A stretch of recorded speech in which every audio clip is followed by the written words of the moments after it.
Praise the lord. దేవునికి మహిమ కలుగును గాక. దేవునికి నా వందనములు.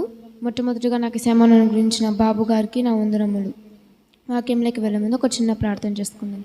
స్తోత్రం స్తోత్రం స్తోత్రం స్తుతి స్తుతి స్తుతి పరిశుద్ధుడా మీకే వేలాది కృతజ్ఞత ఆశ్రయించుతున్నాం తండ్రి. దేవా, నీ సాయంకాలంలో నీ వాక్యం చెప్పుచున్నాగా తండ్రి, నీ సిలువ చాటున మరుగుపరుచుకోమని నజరేయుడైన యేసుక్రీస్తునామమున అడిగి వేడుకుంటున్నాం తండ్రి. ఆమేన్.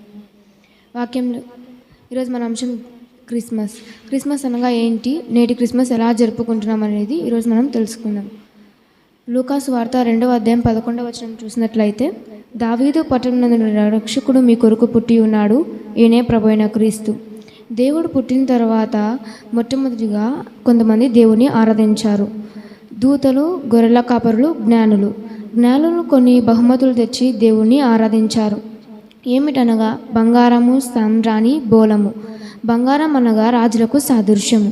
ప్రభులకే ప్రభు, రాజులకే రాజు కాబట్టి బంగారం తెచ్చి ఆరాధించారు. సాంబ్రాణి అనగా యాజకత్వము.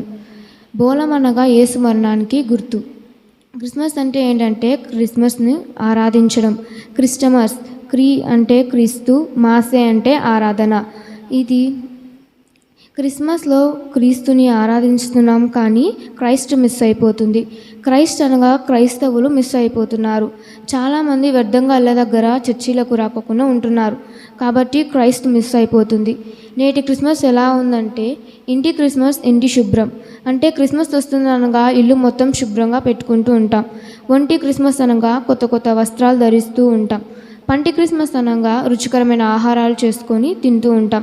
నేటి క్రిస్మస్ ఎందుకు ఇలా వికృత రూపం ధరించిందంటే కారణం ఒకటి.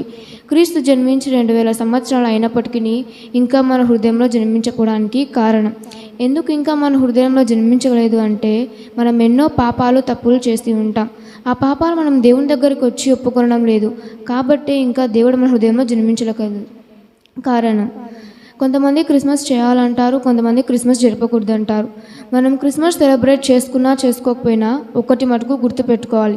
ఏమిటనగా, నువ్వు క్రీస్తుకు దగ్గరే 10 ఏది చేసినా కూడా దేవుడు నేను ఆశీర్వదిస్తాడు. కొంతమంది క్రిస్మస్ జరుపుకోవాలంటారు, కొంతమంది క్రిస్మస్ జరుపుకోకూడదు అంటారు. మనం క్రిస్మస్ జరుపుకున్నా జరుపుకోకపోయినా కూడా మనం ఒక్కటి మటుకు గుర్తుపెట్టుకోవాలి. దేవునికి దగ్గరే 10 ఏది చేసినా కూడా దేవుడు మనల్ని ఆశీర్వదిస్తాడు. దేవునికి దూరమే పని ఏదే కానీ చేయకూడదు.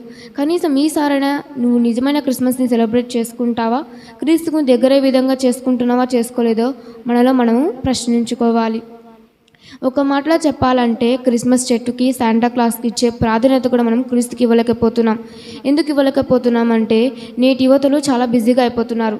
అంటే క్రీస్తుకి సమయాన్ని ఇస్తున్నామా లేదా, క్రీస్తుకి సమయాన్ని కేటాయించడం లేదా, క్రీస్తుని ఆరాధించడం లేదా అనేది కూడా మర్చిపోయి మన పనులలో మనం బిజీగా ఉంటున్నాం. అందుకు దేవుడు అంటున్నాడు, మిమ్మును బట్టియే కాదు, మీ నామము అన్యజనుల మధ్య దూషణ పాలవుతున్నది.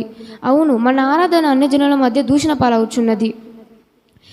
దూషణ పాలు కాకోకుండా ఆయనకు మహిమ తెచ్చేదిగా ఉండాలి. మొట్టమొదటిగా మనం మారుమనసు పొంది అన్యజనులను మనము రక్షణలోకి నడిపించాలి. అంటే మనం ఎన్నో పాపాలు, తప్పులు చేసి ఉంటాం, కాబట్టి మనము ఫస్ట్ మారి తర్వాత అన్యజనులను రక్షణలోకి నడిపించాలి. కనీసం ఈసారైనా నిజమైన క్రిస్మస్ని జరుపుకుందాము. నేడు మన ప్రియరక్షకుడిని మన హృదయంలోకి ఆహ్వానించదము.